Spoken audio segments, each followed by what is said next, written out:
একটা কথাই আছে, ব্রেক ছাড়া গাড়ি, পর্দা ছাড়া নারী আর নদীর কূলের বাড়ি।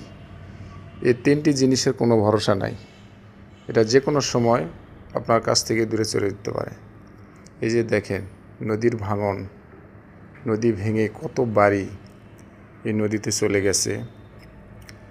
এই নদীর ভাঙন ঠেকাতে সরকার কত সুন্দর উদ্যোগ নিয়েছে। দেখেন জিও ব্রেক দিয়ে নদীর সাইড কিভাবে গেঁথে দিয়েছেন।